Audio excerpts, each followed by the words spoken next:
ಆ ಟೈಮ್ ಒಳಗ್ ಕಲ್ತ್ ಬಿಡ್ತಾರ ಅವ್ರು. ಹ್ಮ್ ಆಕ್ಸೆಪ್ಟೆನ್ಸ್ ಹಾ ಒಪ್ಕೋಬೇಕು, ಏನ್ ಮಾಡಕ್ಕಿಲ್ಲ. ಒಪ್ಕೊಳ್ಬೇಕು, ನಿಂಗ್ ಚಾನ್ಸೇ ಇಲ್ಲ ಅನ್ನಿ. ಹ್ಮ್, ಸಿಗಂಗಿಲ್ಲ ಅಂತ ಗೊತ್ತಾದ್ಮೇಲೆ ನೀ ಎಷ್ಟು ಒತ್ತಾಡಿದ್ರು ವೇಷ್ಟೇ. ಖರೆ.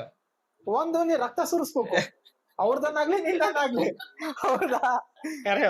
ನಿನ್ನ ಮನ್ಸು ಒಪ್ಪಂಗಿಲ್ಲ ಅದಕ್ಕ. ಹ್ಮ್, ಹೌದಾ? ಹ್ಮ್, ಅದ್ ನೀ ಹೆಂಗನ ತಗೋ, ಕ್ರಿಮಿನಲ್ ಆಗ್ತದ ಅಂತಾನ ತಗೋ, ಅವ್ರಿಗೆ ಇಷ್ಟ ಇಲ್ಲ ಅಂತಂದ ತಗೋ, ಯಾರಿಗ ಇಷ್ಟ ಸಂಬಂಧ ಇಲ್ಲ ಅದು. ಹ್ಮ್, ಸೊ ಅದ್ ಏನಾಗ್ಬಿಡ್ತದ, ನಿನ್ ಮನ್ಸು ಒಪ್ಪಂಗಿಲ್ಲ, ಯಾಕೆ ಹರ್ಟ್ ಮಾಡ್ಲಿ ಹ್ಮ್. ಅಂತೇಳಿ. ಸೊ ನಾವೇ ಒಪ್ಕೊಂಡ್ಬಿಟ್ರೆ ಆಯ್ತಲ್ಲ, ಯಾವ್ದೇ ಮ್ಯಾಟ್ರ್ ಆಗ್ಲಿ. ನೀವು ಹೋಗ್ಲಿ ಬಿಡು, ಆಗಿದ್ದ ಹಾಗೆ ಅದ್ನ ಗೋ ವಿತ್ ದ ಫ್ಲೋ ಅಷ್ಟೇ ಅಷ್ಟೇ ಅಷ್ಟೇ ಮೇಡಮ್ ಸದ್ಯಕ್ಕ.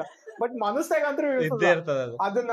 ಆಲ್ಮೋಸ್ಟ್ ಯಾರು ಮರೆಯಂಗಿಲ್ಲ. ಇವಾಗ ಇಷ್ಟು ದಿನ ನಾನ್ ಮಾಡ್ಕೊಂಡಿರೋದು ಇದು, ಏನೇ ಆಗ್ಲಿ ತಪ್ಪಾಗಿತ್ತು ನನ್ ಕಡೆಯಿಂದಾನೇ ಆಗ್ಯದ. ಹ್ಮ್, ಇದು ಒಳ್ಳೇದಾಗಿತ್ತು, ಬಟ್ ಇವಾಗ ಏನು ಮುಂದುವರಿಯಕ್ ಆಗ್ತಿಲ್ಲ ಅಂದ್ರೆ ಅದು ನನ್ ಕಡೆಯಿಂದಾನೆ, ನಾನೇ ರೀಸನ್ ಅದಕ್ಕ. ಹ್ಮ್. ಇನ್ನೊಬ್ರಿಗೆ ಬ್ಲೇಮ್ ಮಾಡಕಂತ್ರ ಹಂಗಿಲ್ಲ, ನಿನ್ ಹಂಗಿಲ್ಲ. ಸಲುವಾಗಂತ್ರ ಆಗ್ಯದ ಅಂತ ಅದೇ ಹೇಳಕ್ ಅದೇ ಹಂಗಿಲ್ಲ. ಅದೇ ಅದೇ.